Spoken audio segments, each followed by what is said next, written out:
बेहद स्वागत है जी सभी स्टूडेंट्स का। हमारे साथ हैं बियॉन्ड वीज़ा से मनोज अरोड़ा जी। न्यूजीलैंड में जो स्टूडेंट अपना करियर बनाना चाहते हैं उनके लिए आज का शो बड़ा इंपॉर्टेंट है। न्यूजीलैंड में अक्टूबर इनटेक के लिए एडमिशन्स शुरू हो चुके हैं। न्यूजीलैंड में पार्ट टाइम जॉब्स की कोई कमी नहीं है, कोई क्राइसिस नहीं है। और मनोज जी मुझे बता रहे थे कि ऑस्ट्रेलिया, कनाडा और यूएसए के मुकाबले आज न्यूजीलैंड में स्टूडेंट्स के लिए अपनी फ़ीस अर्न करना काफ़ी इजी है, क्योंकि बहुत अच्छे पार्ट टाइम जॉब्स अवेलेबल हैं। और न्यूजीलैंड में सबसे ज़्यादा ज़रूरी है आपके फंड्स। और अगर आप स्टडी लोन के ज़रिए न्यूजीलैंड में एजुकेशन के लिए मूव करते हैं तो वो सबसे अच्छा है। कौन कौन से हमारे स्टूडेंट्स एलिजिबल हैं? जो फ्रेश पास आउट हैं उनके लिए अक्टूबर इनटेक में किस तरह की पॉसिबिलिटीज़ हैं? बैंड स्कोर जिसने ग्रेजुएशन के लिए जाना है, क्या संभावनाएं हैं? और जो पोस्ट ग्रेजुएट स्टूडेंट्स हैं उनके लिए अक्टूबर इनटेक में क्या पॉसिबिलिटीज़ हैं? ये सारी बातें मनोज जी से करेंगे। मनोज जी, आपका वेलकम है। हाँ जी, नमस्कार जी, दर्शकों का भी स्वागत है जी। थैंक मनोज जी, सबसे पहले तो मुझे बताइए कि जुलाई इनटेक तो ख़त्म, अब अक्टूबर इनटेक के लिए किस तरह की पॉसिबिलिटीज़ हैं? हाँ जी, अक्टूबर इनटेक भी एक बहुत अच्छा साइजेबल इनटेक है। सारे के सारे टिपुकेंगा के कॉलेजेस जो हैं उन्होंने बिकॉज ऑफ दिस की जुलाई में जो चैलेंजेस आए हैं वीज़ा प्रोसेसिंग के लिए, उन्होंने अक्टूबर इनटेक के लिए भी काफ़ी सारे कोर्सेज खोले हैं। सारे के सारे जो ग्रीन लिस्ट रिलेटेड ऑक्यूपेशन के कोर्सेज हैं वो अवेलेबल हैं, और कई यूनिवर्सिटीज़ भी ये स्पेशल कोर्सेज ला रही हैं। तो जुलाई मिस आउट होना ये नहीं है कि आपको सिर्फ फरवरी तक वेट करना पड़ेगा, आपके पास अक्टूबर के भी अच्छे ऑप्शंस हैं। हाँ, न्यूजीलैंड में कभी कभी फ़ंड्स के हिसाब से रहता है कि 6 महीने पुराने फ़ंड्स दिखाने या ऐसा वैसा, तो उसके लिए ये है कि अगर आप एजुकेशन लोन ले लेते हैं तो वो बेटर है। एक तो ये है कि उसमें डॉक्यूमेंटेशन कम हो जाती है, और दूसरा ये है कि बच्चे अपने दम पे कुछ कर सकते हैं। अगर एजुकेशन लोन ले लेते हैं तो उन पार्ट टाइम जॉब्स वगैरह करते हैं, उसके बाद में वो अपना एजुकेशन लोन खुद ही उतार सकते हैं। मनोज जी, एक बड़ा जनरल सा क्वेश्चन है। कनाडा में तो स्टूडेंट अपनी फ़ीस निकालते हैं। अगर स्टूडेंट न्यूजीलैंड के लिए स्टडी लोन लेकर जाता है तो क्या वह लोन और अपनी अर्निंग एक्सपेंसेस कमा सकता है? स्टूडेंट पढ़ाई के साथ टाइम है इतना उसके पास? कितने आवर्स की वहाँ पे स्टडी है? देखिए, वही इसमें क्या है कि 52 आवर्स होते हैं एक साल में। 40 आवर्स आपकी स्टडी रहती है, और 40 वीक्स आपकी स्टडी रहती है, और 12 वीक्स आपकी छुट्टियां रहती हैं। तो जिस दौरान आपकी स्टडी चल रही है उसमें तो 20 आवर्स हैं, लेकिन जिस दौरान आपकी छुट्टियां, आप फुल टाइम काम कर सकते हैं, तो अराउंड 1500 आवर्स आप काम कर सकते हैं। और न्यूजीलैंड का wage rate $23, which is not a joke, वो मिनिमम है। लेकिन उसके बाद भी आपको टॉप पे ही मिलता है, दैट इज़ द मिनिमम। लेकिन और हमारा जो skills to succeed support program, उससे आप मिनिमम से कहीं ज़्यादा आप कमा सकते हो, आपकी प्रोफाइल बनेगी।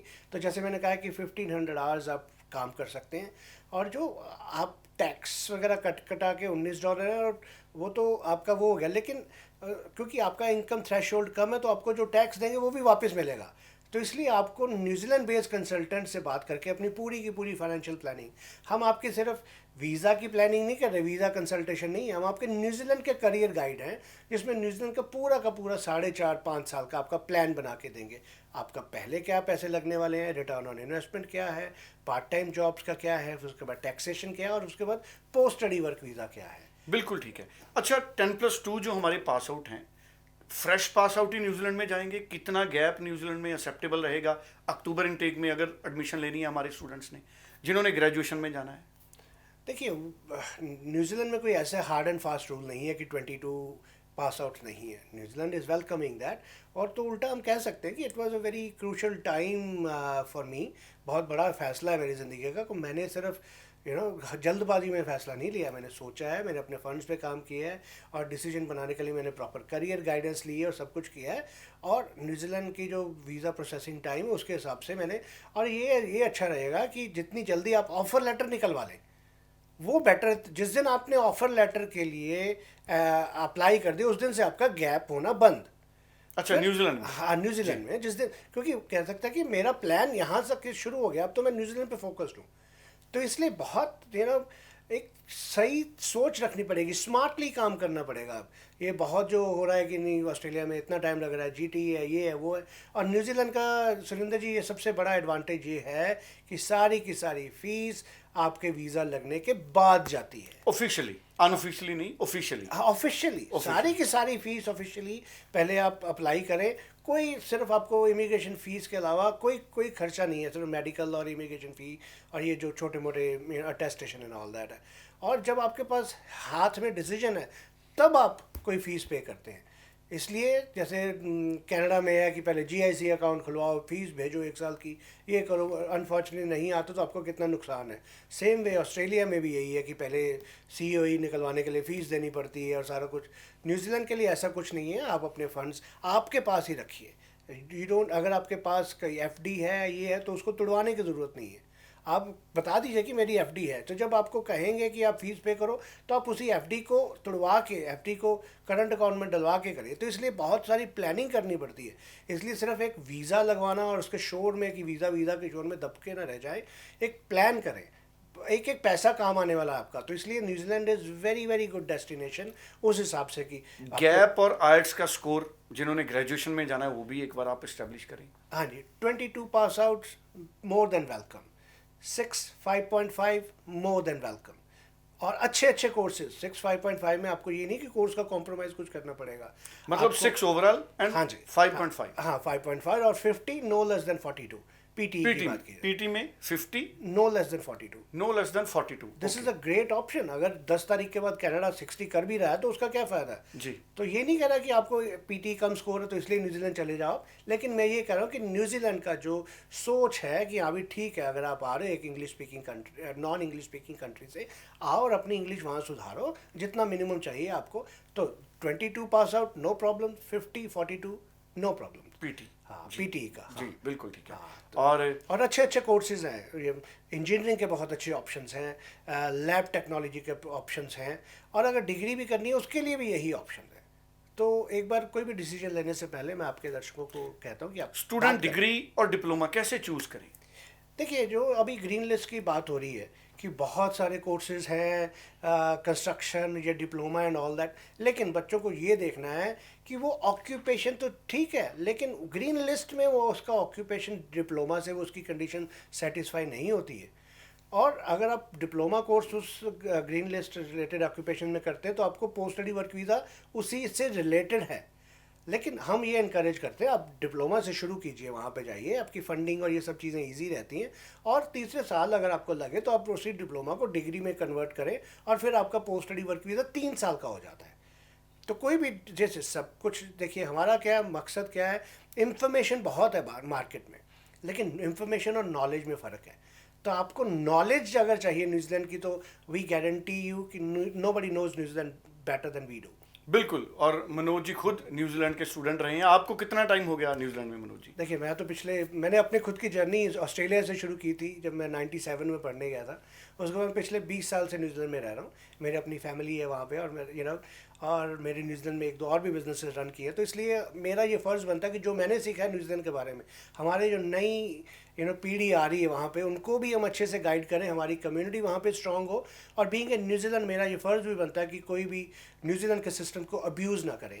और अगर आपकी प्रोफाइल जेन्युइन है तभी आप हमसे बात करें। अगर आपके पास कोई फ्रॉडुलेंट डॉक्यूमेंट है, पैकेज और ऐसी रिक्वायरमेंट्स है, तो हम आपको बिल्कुल हेल्प नहीं कर पाएंगे। अच्छा मनोज जी, ये तो हो गया जिन्होंने ग्रेजुएशन करने जाना है। जिन्होंने मास्टर्स के लिए जाना है उनके लिए भी क्या ये अक्टूबर इनटेक में पॉसिबिलिटीज़ हैं। हाँ जी, डेफिनेटली है।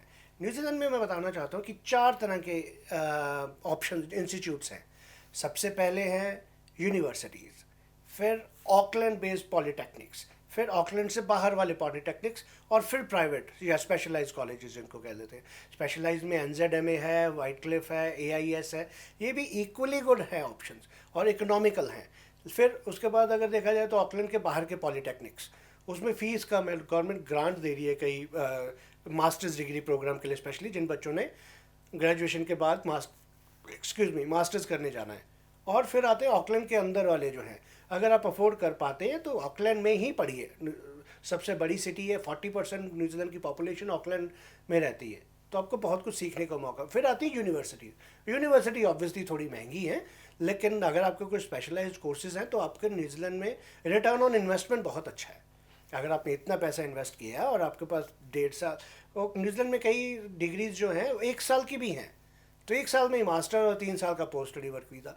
तो इसलिए जो आपको पर्सनलाइज्ड इन्फॉर्मेशन चाहिए, आइए हम आपके साथ पूरा काम करेंगे, एक एक चीज़ पूरे ध्यान से समझाई जाएगी। हम आपको एक केस के तौर पे नहीं लेंगे, हमें पता है कि आप अपने ज़िंदगी का करियर का सबसे बड़ा डिसीजन लेना चाहते हैं। न्यूजीलैंड बहुत अच्छी कंट्री है, और न्यूजीलैंड में जो हमारी प्रेजेंस है पिछले 25 साल की, हमारा एक्सपीरियंस, हमारी एक्सपर्टीज़ और हमारे साइंटिफिक डेवलप टूल्स, ये आपको आज चाहिए। न्यूजीलैंड में सिर्फ न्यूजीलैंड में आना ही काफ़ी नहीं है, न्यूजीलैंड में आपका जो आपका भविष्य है, आपका करियर है, वो एक बहुत अच्छे से बन सकता है। और एक न्यूजीलैंड बहुत एक शांतमयी, बहुत अच्छा कोई वेदर के इतने नहीं है कि बर्फ़ ही इतनी पड़ती है जी, या गर्मी 30 डिग्री से ऊपर टेम्परेचर नहीं जाता, और ऑकलैंड में स्नो नहीं होती। इससे प्लेजेंट वेदर आपको कहाँ मिलने वाला है जी। तो सब बॉक्स टिक करता है न्यूजीलैंड।